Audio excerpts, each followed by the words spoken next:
left out the most important part, that I'm the only person who's ever lived in both Ottawa, Illinois and Ottawa, Ontario. I was born in Ottawa, Illinois, and then moved to Canada later. A couple of points I have lived in this Ottawa too. So there's some kind of strange karma going on. I haven't quite figured it out yet. So Fred asked me to speak for maybe 15 or 20 minutes, and then I think he's going to ask some questions, and then we can open it up for general discussion. So let me just explain as simply as I can what happened that led to this book, and what this has to do with the title about the death of free speech in the age of the internet. So in the winter of 2013, I was invited to give a talk at the University of Lethbridge by a town and gown discussion group whose name escapes me now. But they wanted me to talk on possible reforms of the Indian Act. And I was happy to do that. It's part of my area of research. Although I don't have an inspirational message, the Indian Act is almost impossible to change in any meaningful way, as we've just seen with the withdrawal of the government's Education Act. But anyway, so I went down to speak on that.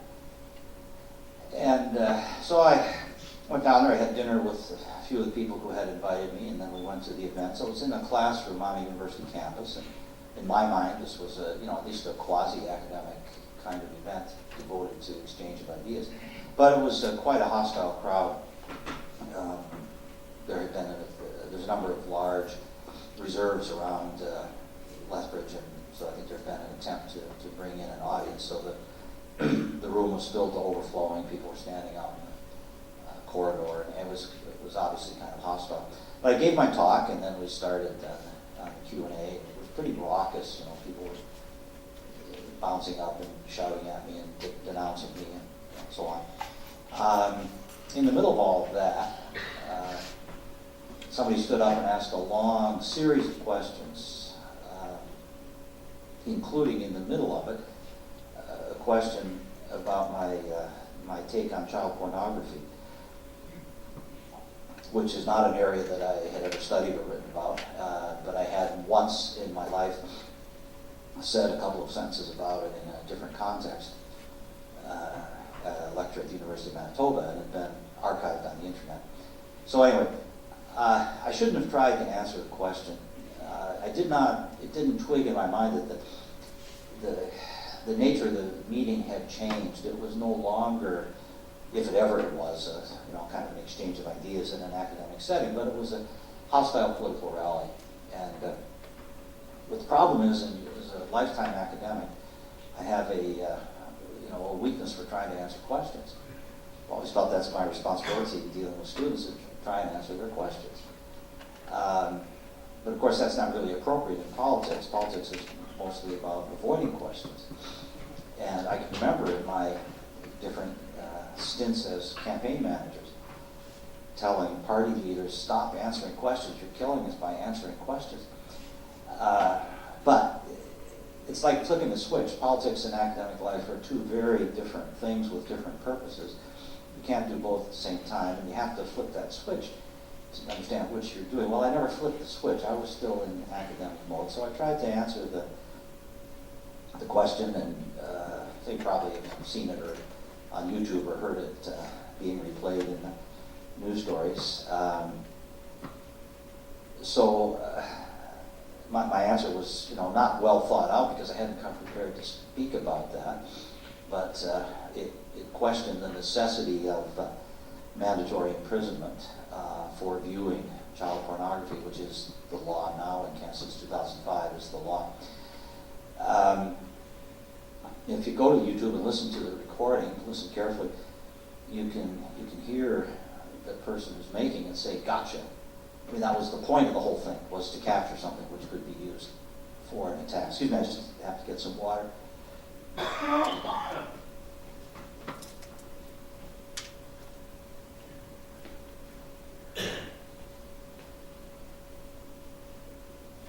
I had a cold before this trip ever started, and I thought I was better, and then I've been on the road since Friday, and colds come back. So anyway, this incident took, maybe 2 minutes out of 2.5 hours.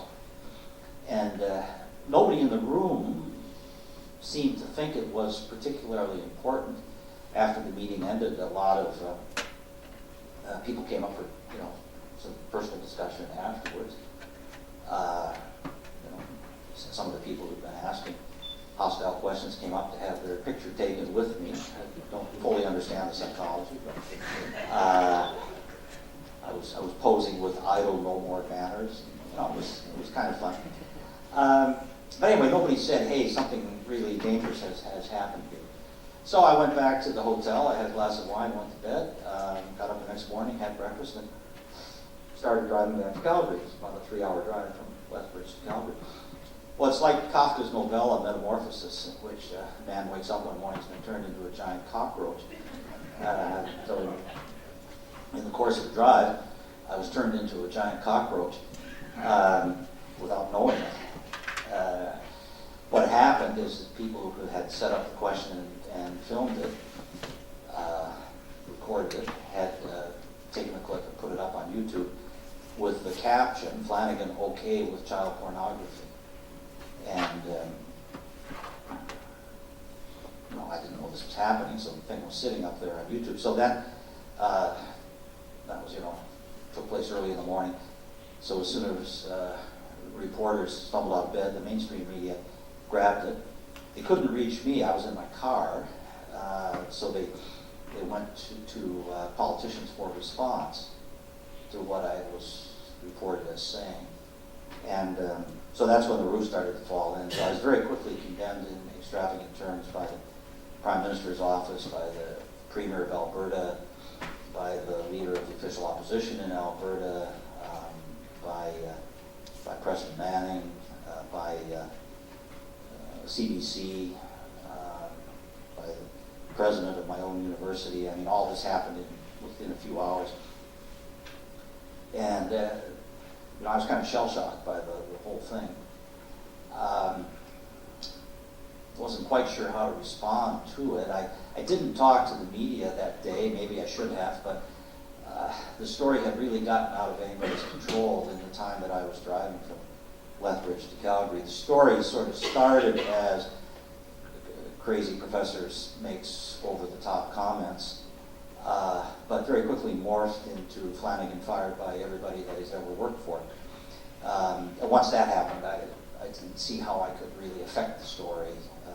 So I didn't say anything to the media, but friends started to come to my assistance almost immediately. People in the media world, in the academic world, and to some extent political world. Jamie Watt of Navigator got in touch quite quickly and offered to give me some help navigating through the media. National Post invited me to write something for them that would explain my position more fully. Jamie was able to get a spot for me with Steve Paikin on TVO. Maclean's was interested. So I did, early in the next week, I did a few, I think 3, what I consider to be high-quality media appearances in National Post and Maclean's and TVO. And then I just left it at that. Shortly after that, I got a phone call from the editor of McClellan Stewart asking me if I would like to write a book about it, the idea which had occurred to me. And when I got the invitation, I said, yeah, this is the right way for me to respond. I think I had cause of action against several people and organizations, but you can't really engage in litigation unless you're independently wealthy or have an organization backing you, or a crusader who doesn't care about anything else. But I've got a wife and children to worry about. I don't want to use up our estate, such as it is, in the courtroom. So I decided that the book would be my way of responding. Now, so that's sort of why I'm here today. So that's how that came about. Now let me draw your attention to 4 features of our new technology which came together to make this series of events happen. This could not have happened 20 or even 15 years ago. Think of the show Seinfeld, for example. Remember how it was very far into the series before anybody had a cell phone. for most of Seinfeld, people were using those clunky old portable phones. And even in the famous last, it's actually the second last episode, where they're flying to, the group, Jerry and his friends are flying to France, and they're forced down by plane trouble in Massachusetts, and they film a crime being committed on the street of this Massachusetts town, and then they're charged under some sort of Good Samaritan law, but in fact they're put on trial for their entire wasted lives. I mean, it's a hysterically funny series. But my point is that they're filming the crime with a camcorder, you know, big bulky camcorder. So the four things that came together and are all very recent. First of all, the existence of the internet as a kind of an unlimited archive of everything that you've ever said or done.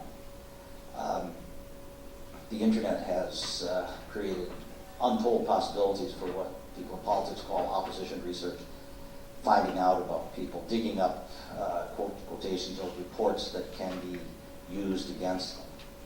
Now it's all in one place, and you can do it on your cell phone. So this makes it, compared to what it used to be, this makes it so easy to engage in the politics of personal destruction by finding out everything that a person's ever said, published, or done, and then trying to pick something that can be used to your advantage. So that's one thing, is just the simple existence of the internet. And secondly would be the new recording technology, which we now have in everybody's mobile phone. You know, high quality video and audio in your pocket. This means that there are no longer any private events. How many people are recording this?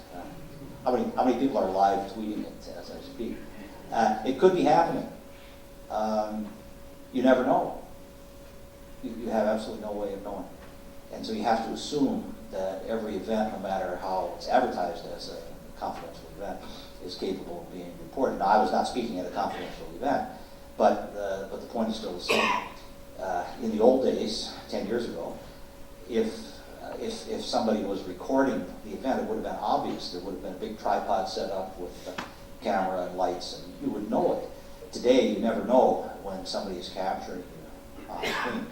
And we still have I would say, a sort of primitive attitude towards video